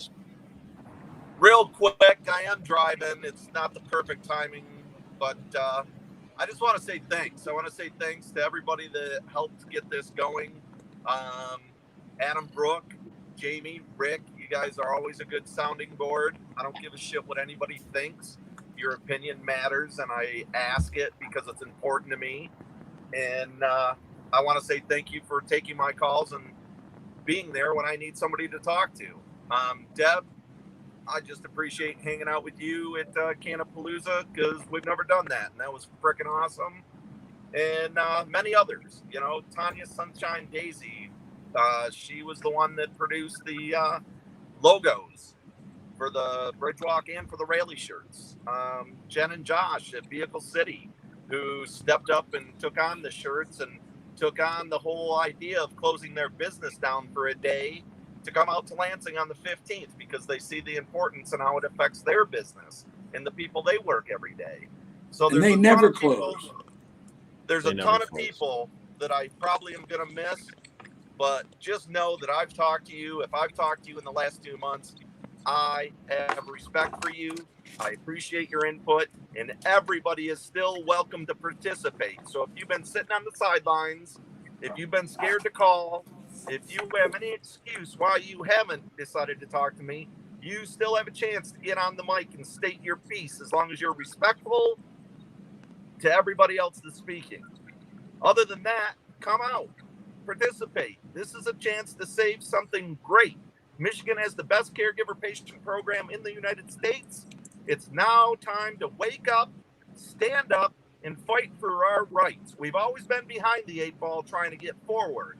Now we're at a level playing field. Let's keep our rights. Let's show them we're serious, and let's put a stop to their shenanigans before it gets out of control. Thank you, guys. I am driving. I'm going to cut you loose. I appreciate everybody giving me these opportunities, and I'll see you guys tomorrow. Be safe, and no change to caregivers, buddy. Thanks, Ryan. Bye, guys. If you're looking for Good any luck, man. information about the No Change in Caregivers program, you can go on my Facebook page or almost any of our Facebook pages and find links to it. And that's just a post about hashtag No Changes. And hundreds of people have actually signed up on that just by putting a post with the hashtag No Changes and hitting enter on their computer. So we're seeing a ton of support for people that just would rather have the system the way it is. Jamie, I'm a little concerned. I think that we've got a media blitz coming from these guys, because remember there was a rumor that they were going to talk about a poll that they did that was going to support their belief that there's need for change to the caregiver system. And these bills came without any fanfare. And when you announce a poll result, usually there's some fanfare. So they may be trying to take our thunder tomorrow morning by having a press conference to describe all these new changes they're doing. You're on an email from MLive, as am I, asking for some input on this, so it begins. Yeah, I'll do that immediately after we finish the show today. I almost feel like wrapping up around 5:30 and starting to read this stuff earlier. I don't know if that is something that other people would like to entertain or like to go on, but that's where my head is. I kind of feel like we want to sit here on the show for half an hour and read it, throw out information while we're still broadcasting. You know, I'd like to go to 6. We're a 2-hour show, and we've got commitments from our, especially pro cannabis media. They put us on television every week as a 2-hour block. So I can understand if you want to take a reduced role, but let's stay until 6 just to honor that. All right. Oh, that's cool. All right. Yep. No problem. I didn't think about that. You know, at one time we did think about cutting it down, and then every time we went to go do it, we ended up started doing 2 talking hours anyway. So Jim Salame, let's talk more about these special people coming in from out of town for Entheofest. Sure. You have a primary speaker as a great history, an interesting guy. Yeah, William Leonard Picard. He was incarcerated for one of the biggest LSD busts for someone selling LSD in the history of the United States, of the world. He was incarcerated for about 20 years, released last year because of COVID. While he was incarcerated, the reason I believe he got released was because he performed so well as a prisoner by getting his PhD and studying recovery, using psychedelics, and really helped bring a lot of knowledge to people from behind bars. So now he's still on that crusade, and it's going to be incredible to have him with us. And and incidentally, I want to bring up, I forgot to mention, Hugh is going to be our MC. She did the online hash bash last year, and she's just an incredible woman from Detroit that's got Fox News anchor, background, and wonderful. Yep. She's also on the board of directors of Normal of Michigan, along with Adam and myself. So And MICIA as well. that's true. Yeah, she's a driving force at several different industry organizations or community groups. And when you talk to Anqunette, she's not only a breath of fresh air, but she knows it. She's lived it. She's a person who has a patient story that's very compelling. She's also a sponge. As much as she knows, she wants to learn more. Yeah. And that's one of the best type of people we could have representing us, because she's always wanting to learn more, and she's on a quest. We've said this on the show before, that she really helped the movement at a time when we really needed that push. And she came out and, as a celebrity, really stood out there for everyone and put her neck on the line, basically, at a time when it wasn't legal. So. In support of the MI Legalize and MRTMA movement in 2018 to get legalization launched. You have some additional speakers coming up too, Jim. There's a Native American gentleman with quite a history as well. He's the main speaker. Yeah, Barking Dog. Yes. He's been around a long time. He's a long time activist. He's very familiar with Ann Arbor, from what he tells me. And he considers himself more of an artist than he does an activist or for his culture.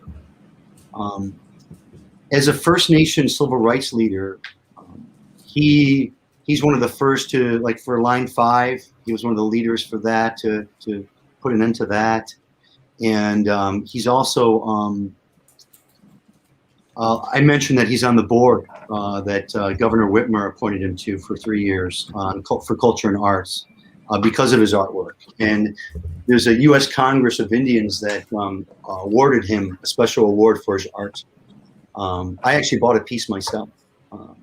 And it's exciting to have him there. He's a man that I can't put into words, because I don't meet too many people like this. He's an indigenous person, a leader that I'm honored to meet, because it just doesn't happen every day that you're able to have contact with somebody like this, I don't believe. And he's inspiring in that he really brought the whole idea that, we have to remember that Mother Earth is where this all begins, and we're all part of the same planet, and we're all part of this universe. And he puts it so much more eloquently than I do. but it's a different way of thinking that I was brought up on, and it's one that I'm definitely drawn to because of just a lot of the impurities we see in the world with the opiates and things. And I myself had some issues with some health issues, and I wanted to get off steroids that doctors were prescribing, and found better use in cannabis and with mushrooms and things like that. Well, I find that when we use cannabis, it's a social situation, and we're breaking down social barriers and enjoying our community of fellows more. When you're using entheogens, I feel a greater connection to the earth, even if I'm not in a natural environment. And I'm sure a lot of other people have the same feeling too. Right now, all across the world, we're seeing a resurgence of people trying to connect with the planet, trying to connect to heal it, trying to connect to correct the ills that we've done to the planet, and also to our own fellow man, some of the things that we've done to Native American groups or indigenous people across the world. And Entheofest seems to me to kind of capture some of that spirit, Jim, some of that getting back to basics, right? Yeah, it's great. I think a lot of people found that connection again with nature when they were in lockdown. I mean, places you could go were the woods, where you wouldn't be around many people, and you can still have that freedom out of your home. So that connection is great. And, we see this big push from universities now. University of Michigan, you have, gosh, why am I forgetting the one on the East Coast? Johns Hopkins, that's so important to the research in psilocybin. Harvard's doing something now. You hear about New York City, New York College doing something with this, and the Imperial College of London has got studies out there, and all these show so much efficacy for the plant and what it can do in healing and take us away from just the damage that we receive from a lot of the opiates that end up giving us like side effects that that aren't so great for us. And just like cannabis, the side effect is euphoria and feeling really good. You get that same feeling when you use plant medicines in an appropriate way, I believe. Jim, go Like ahead, you please. said, Rick, you were talking about how, when you're cannabis, you can smoke with people, pass the joint around. You're not really passing around mushrooms and sitting with people because you end up going within yourself when you're on a psychedelic journey. Having intention on that journey is always important. It's not something, well, okay, I'll do it right now and spontaneously take it. People do that recreationally, and I just find it's more important to have an intention, to sit with yourself and let it work on you and let it teach you what you need to learn. And there's just a lot of great health and wellness mentally that it affords people, especially in today's days where there's a lot of high anxiety. We're using the term entheogens and entheogenic substances, but for our viewers who aren't familiar with that term, could you give us a kind of a thumbnail description of what that term means, and then the substances that would be considered entheogens, please? Sure. I actually don't know what it means, so I've just been using it. No, I'm just kidding. No, actually, we entheogens makes you feel people started using that word about 20, 25 years ago, I'm told, I've heard. Entheo is Greek for divinity within. And entheogen came out as the word to describe the sacred plant medicines and fungi. And, there's other things like medicines in the jungle from frogs, like the Campbell frog that people use. And it describes these substances that we can put into our body and find that that divinity within us. That's why it's so helpful for people who are suffering from trauma and PTSD, and even more so people who are suffering from their end-of-life anxieties and not really knowing what will happen. So these substances can help them alleviate some of those issues. Now, entheogens are, it's like magic mushrooms. People call, magic mushrooms. I like to call it psilocybin. We refer to cacti like San Pedro. San Pedro is also known as Wachuma, and it's where the mescaline comes from. Pharmaceutical companies make mescaline from that. I'm gonna need some here. Sure. Am I talking? No, I'm just anxious because I found the section. Okay. It's in O1. It's on page 30. It's line 20. Yeah, cut to that. That sounds like that's a breaking news. After March 21st, 2022, a primary caregiver may assist only one registered qualifying patient. There it is. Yep. That's it. There it is. We knew they couldn't be giving us something if they weren't trying to take something away, and that's what it is. Okay, you guys. And it is also what was reported out of Lansing too. So this one happened to come around very credibly, and it was more than one source of that you would think would know what's going on. So I kind of believed it, but now we have it here, so now we can look at it. Yep. Well, and we'll be sure to share that information, but that's important to know. When we rally tomorrow, we have a greater purpose now, don't we? Right. This was unwise by the MCMA to give us this ammunition at this particular juncture.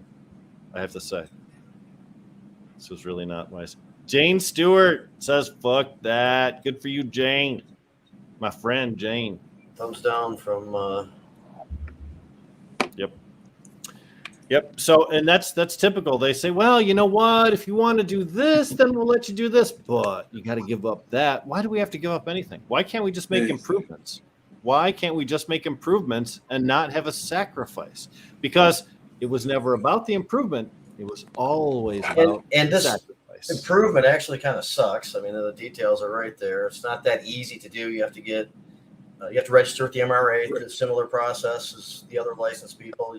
You have the locals have to approve it. You have to get the space. And they have the right to come in and inspect it. And then at the end of it all, you're growing just like a cultivator, but then you can only sell to another cultivator. Yeah, and having a local ordinance to approve these type of businesses is going to be very difficult. I have to tell you, having tried to get communities to pass ordinances many times for many years, this is a tough sell because they can understand something under the MRMA where it's a big one. But in this instance, this just looks like kind of a shiny black market deal, is what it looks like to them. So, yeah, thank you for sharing that information, Jamie. I appreciate it. And Jim, I'm sorry that we interrupted your conversation about mescaline, because I was getting anxious, and it's hard for me to appreciate it. Now I can appreciate it a lot more. Jim's got a great smile. Thanks for sharing that. Yeah, it's we're the bill that was introduced 631 last week will decriminalize and allow people to cultivate it themselves and to be able to use it themselves, and to get a therapist to help them use it as well, because that's always good to have a sitter. That's really the new therapy that we're seeing all around the world right now is psychedelic sitters, and people are getting certified to do this sort of thing and sit with people who are suffering from whatever. We all have something that we need to heal from, and in some cases it could be even more serious and severe for others. So these psychedelics can help people do that. When you have a sitter, they're there to kind of be your chauffeur and just make sure you're safe. They provide you in a lot of cases with music, and they'll put noise cancellation headphones on over your ears with music that you select. You'll have a nice chair to lean back in, and they'll put some blinders on your eyes, and you will go on your journey and do what you need to do. So Jim, that sounds extremely attractive. Where does one go to get such treatment? I'm located right in. No, I'm just kidding. I don't know of any places right now that are doing that in particular, because it's not legal. But people have told me that there are, if I'm interested. I'm somebody who can take a little bit of fungi and eat that and kind of sit within myself and be fine with that.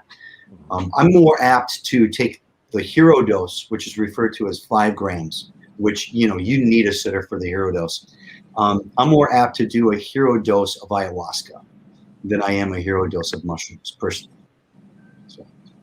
So under the umbrella of entheogens, we talked about cacti, we talked about mushrooms, ayahuasca. That's included in entheogens as well? It is, yes. It's a plant medicine. It's a mixture of 2 plants, Bannister capi and chacruna. These are one's a vine and one's a plant in the jungle. They break it down together, and it's a long process, and create this mixture that's dark red in color and is as bitter as anything you've ever consumed.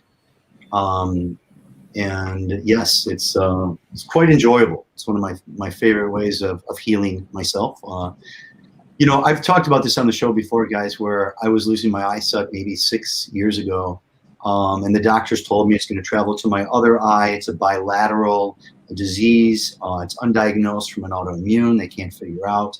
And I was doing a lot of steroid drops, like I alluded to earlier in the show. And those steroid drops, they're not good for you. They deteriorate your retina. They break down your eye, and they're not good for your insides either. So, the person at Home of Medicine, his name's Michael, came in and he sat in front of me, and I was telling him about my story while I was helping him pick out cannabis when I was at the dispensary, and he mentioned this place down in Peru.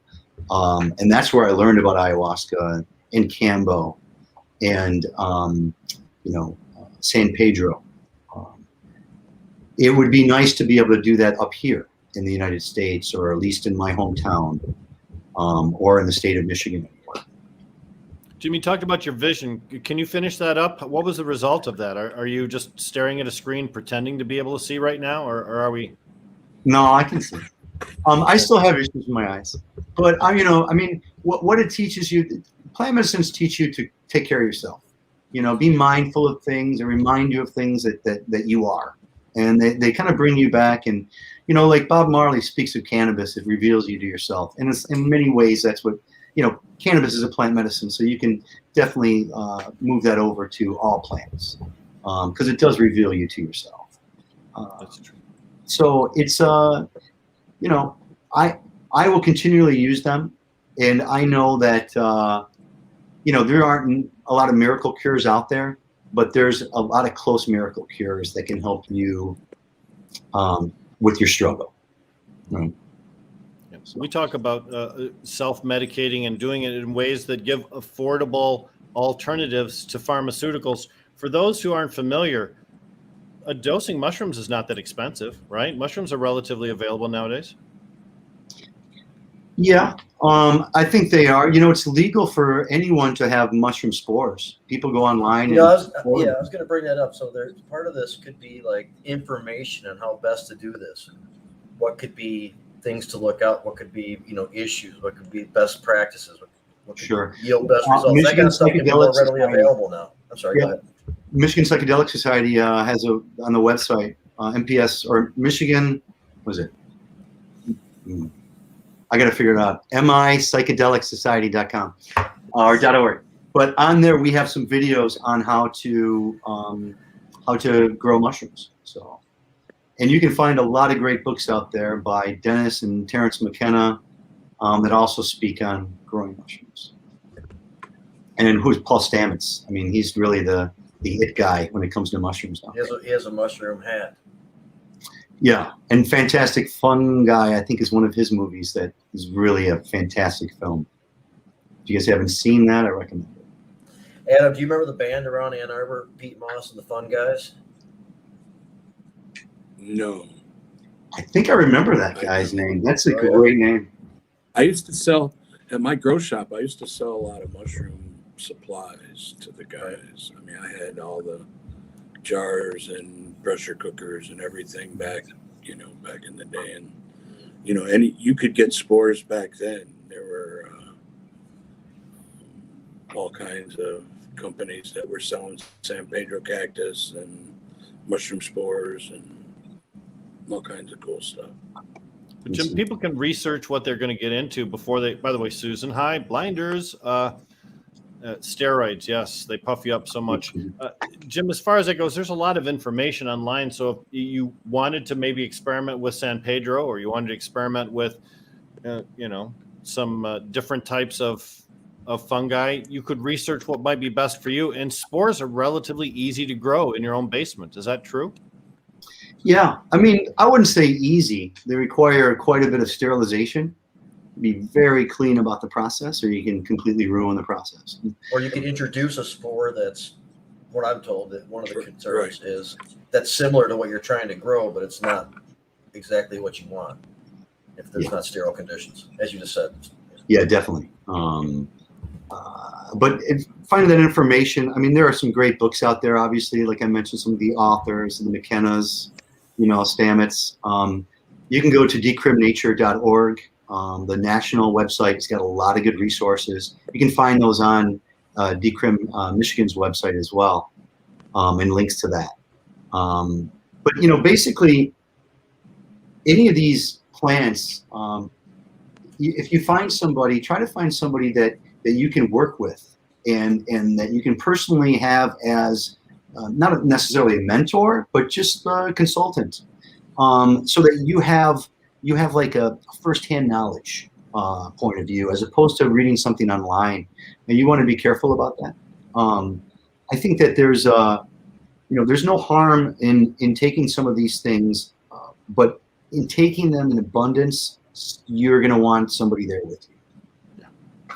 And when we talk about the healing properties that are represented by entheogens, that's backed up by real science, because we're seeing the pharmaceutical and the medical industries really take a hard look at some of the benefits that come from entheogens and what we would traditionally call psychedelics.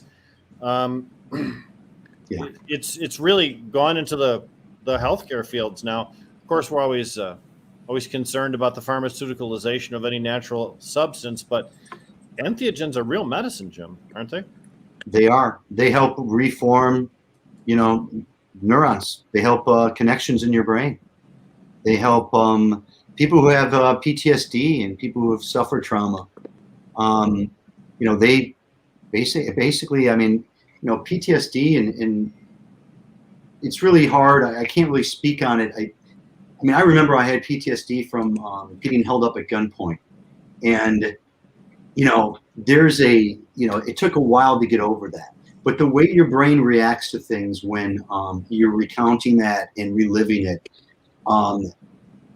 mushrooms can help relieve that and rewire your brain to make you feel better, essentially. In some cases, you may have to relive the trauma to understand it more with a perspective that you didn't see before, that helps you understand what really happened, right? It's hard to explain these sorts of things. Well, and of course, each individual person reacts differently based on a variety of different factors, but that's really the best argument for having a coach, a partner, someone that you can look to that has experience.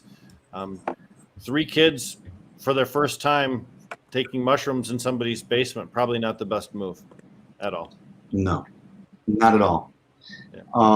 Yes, and other things that you can consider when it comes to plant medicines, and it's really useful when you're using ayahuasca, is to have an intention and to take some time and even work on your diet. I mean, you don't want to eat McDonald's or any sort of fast food and then eat a bunch of plant medicines, because plant medicines are pure and a lot of that stuff is just processed garbage and they don't interact well with each other.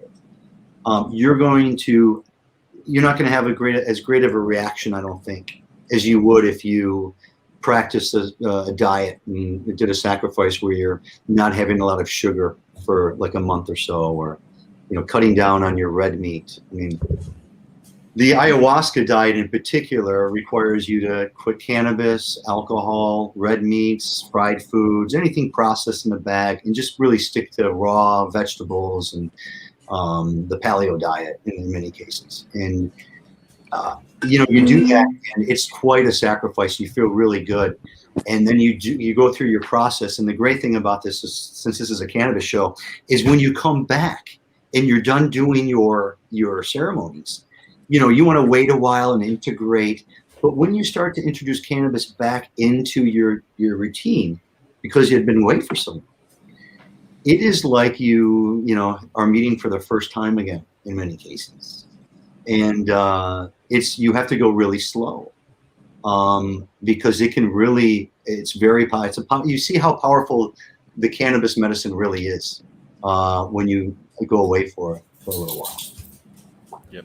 When you've had abstinence for a bit and your system's completely free of THC, and then you just throw a bunch of stuff at it. Yeah. Little fun, little scary. Yeah, we got to go slow. Like I said, just one-hit wonders. It really works. All good. Jamie, you still look very stressed out in regards to the bill information. I see. I don't have any mescaline, Jamie. I'm sorry.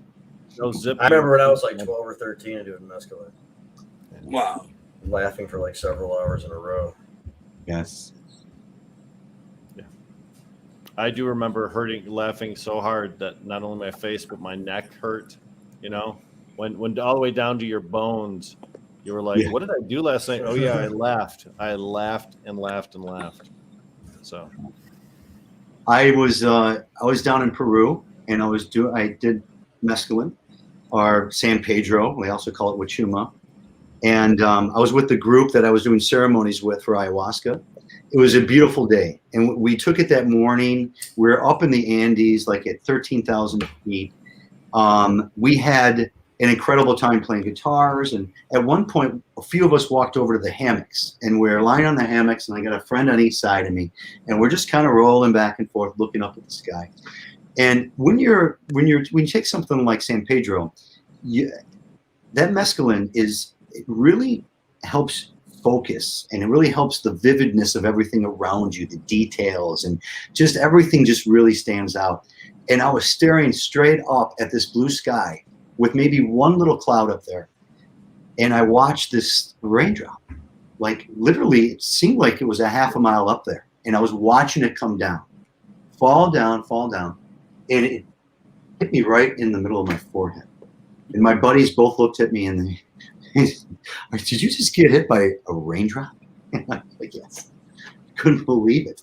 But when you're on something like San Pedro, an experience like that can really be mind-blowing, because you're really in touch with nature. pun intended. That's a great story. Yeah. The Andes, Yeah. Well, looking forward to Entheofest. It's going to be cool. The whole weekend. We can go to Grow Green for a little while. Hit the kind of a pre-event dinner, and then the event the next day. Awesome. And then I've, and as Deb said, Lathel Sadi's in playing in Ferndale 10:30 at night. On Sunday night? Sunday night. Yeah. Okay. Is that Beats and Eats or whatever? No, that's in Royal Oak. That was over Labor Day. This is the DIY festival or whatever it's called. They close down some streets and put up a stage and have some vendors. It's a pretty cool thing. Nice. Usually go. Maybe. on Saturday in the afternoon, I'll be attending the wedding of Shorty and Mary. So congratulations to the two of them. Many of you have seen on Facebook where we fed for a couple of years. We fed the homeless every Sunday on the east side of Flint, and it was really those two women that were the driving force for it.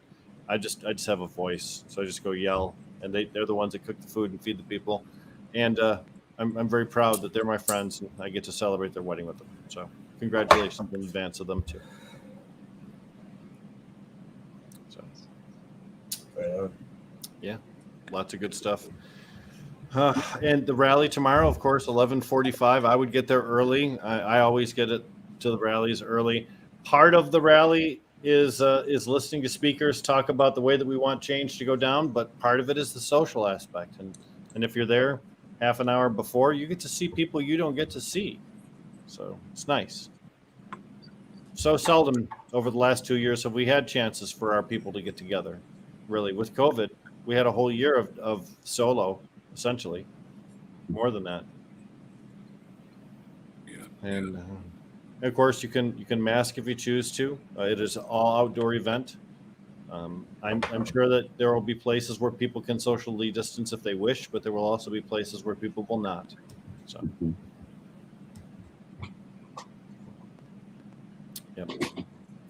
So, but in addition to that, there are so many other things going on too. Daboween is going to go down again this year. This is a fun event. Fun event at Vehicle City. We talked about Vehicle City a little earlier today, but Vehicle City hosts Daboween not every year, but most every year. And it is exactly what you think. It's a bunch of people that love cannabis that get dressed up in costumes and come out for one night and have sisterhood and fellowship. And there's a full kitchen at Vehicle City. It's a giant place. Adam, you've been there. Jamie's been there. It's really big. It's huge. So that's up in Flint. Look for an event for Daboween on Facebook if you're interested in getting tickets. As we wind down, I just want to recount. It's what we thought it was. It's a reduction of existing caregiver rights with a restrictive, difficult ability for some caregivers to re-enter the market. Yep. And by the way, you can only have, under this language, you can only have 12 plants and 5 patients if you're in a commercial building that's been approved by your community and inspected by the MRA. Other than that, you would be limited to just 12 plants, period. That is pretty much what we talked about. That's not good. It's not good for Michigan. It's a bad example to set, and it interrupts, or if it becomes law, it would interrupt the treatment program for so many different patients. Remember, this isn't an adjustment to the Adult Use Act. This is an adjustment specifically to the Medical Act. Why anyone thinks it's okay to give medical patients and the people that love them any less privileges, I don't understand. Can't get there. Other than corporate greed. That's what Which it's all itself is about. kind of difficult to Or understand. just dickishness. Yeah. Well, Jamie mentioned it earlier. We have a lobbyist that's trying to earn his pay. He's been paid a lot of money to get something passed. They tried to put forth a proposal earlier this year, and we said, So they had to change. And instead of what they originally had, they've got this, which offers a bit of a carrot, but a lot of a stick. And we don't need it. Pardon my language. They think we're stupid, you know. I think they can buy the legislature, to be honest with you. These are entrenched Republican operatives. Adam, you were going to say something. No, I agree with that. I think they believe that they can flip enough people on, to come over to their side. I don't know that, they realize that they're up against this grassroots effort. And I think if there's actually now something to fight against, there will be a much larger voice. It may not be tomorrow as large as it is in a couple of weeks as more people find out about this. But this is just beginning, and if any of this made sense, it'd be one thing, but none of this makes sense. Here's the other thing too. When we've seen in Michigan's history that oftentimes a bill that has two different parts to it gets introduced, and then somewhere along the way people say, oh, half of that bill is just not going to work, so we're going to throw it away, but we're going to keep this other part though, and we're going to run with that. And that's really a concern that we have, that the whole specialty grower license, which, as Jamie points out, is really kind of unworkable as it's written right now. It requires so many hoops to jump through that almost nobody will be able to realize it for a long, long time. That whole program might just get run. And really, if you're the MCMA, that doesn't represent much of a danger to you and your cultivation privileges because, as we mentioned, very few people will be able to qualify or register for this. Very few. I mean, look at Sterling Heights. We talked about that earlier in the broadcast. And for those of you just joining us now, you might want to take a look at the first half hour or so where we talk extensively about things like Sterling Heights. But that's a community where they're not going to allow anybody in a commercial zone to grow cannabis, period. Nope. So this entire program they're suggesting doesn't apply to that location or a lot of others like it. But the limited to one patient does apply to that town and people's homes. That's right. Yep. The consequence applies universally, but the advantage only applies maybe in a small number of places. Yep. Maybe. Yep. The disadvantage is applied statewide, but the advantage only comes in small places. In places that we don't even know yet because they have to pass an ordinance allowing this new license type. Right. And that's difficult. If anything has taught us this over the years, it's that it's really tough to get local communities to say yes to cannabis businesses. To opt in, right. Yep. Because now, and the problem. Good Adam. Froze. He started going off with too much force, and it just froze the vibration. internet shut him down. His energy's got in there. That's right. Steve Linder pulled the plug on Adam's camera. Steve Linder's lurking outside of his house right now. Steve Linder's a lobbyist we keep referencing when we talk about the person that is primarily responsible for these proposed changes to the caregiver laws. Although we talk about the Michigan Cannabis Manufacturers Association, which is Steve Linder's creation, and he sits atop it. It's essentially he and his fellows that have been lobbying to make these changes. And again, there's no demonstrated need for any change to Michigan's caregiver or patient program. It works really well the way it is right now. Jamie, almost time, man. It is. And looks like Adam's connection failed. Maybe he comes back on to say goodbye. Other than that, Jim, wrap up. Hey, thank you so much for giving me the time to talk about it today, guys. Yeah, I know it's definitely a big week for the cannabis movement. That is an entheogen, and it's right in the same line. So September 19th, 11 a.m. at the Diag, same place Hash Bash is. That's this Sunday. Come on by. Okay. Thank you, Jim. What an exciting event. You talk about all the different speakers that you're going to have. I mean, Jamie Lowell and then a bunch of other guys. I'd go. You're going to be there, right? Oh. Somebody get. Okay. You guys have both of you guys. He's going to be there doing a better job of talking about the same subject matter that you had us talking there about. So I appreciate that. No, Thank you very much for that. In my mind, I have an idea. I have this amethyst now, which is sparking my creativity, and I have an idea of what I'm going to say at Entheofest. So it'll be dramatic. You'll love it. I love it, man. I'm excited about it and so thankful. Thank you, guys. And that will be drab and kind of boring, and people are can't wait till I'm done. I'll be pulling my hair out until it's over. Sure. It's all good. Yeah. Well, thank you very much for joining us on Jazz Cabbage Cafe today. Jamie, any thoughts before I just wrap it up?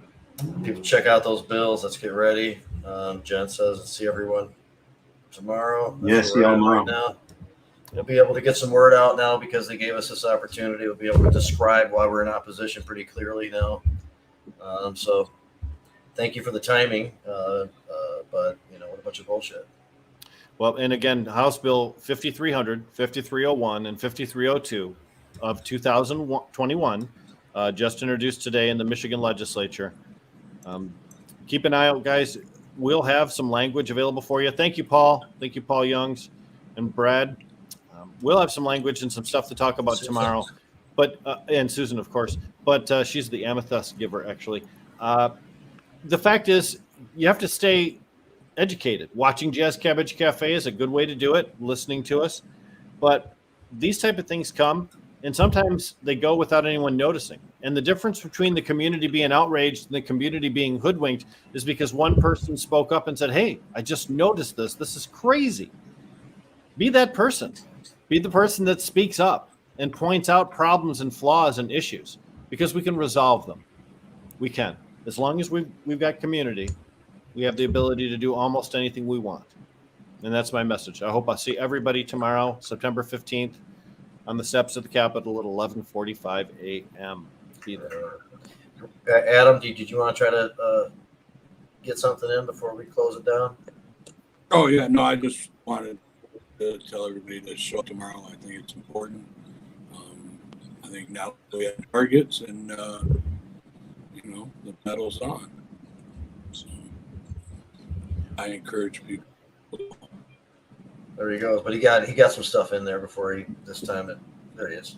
Yeah. But all right, well, really appreciate it. Another good show. Everybody who came on and off. The rally is tomorrow.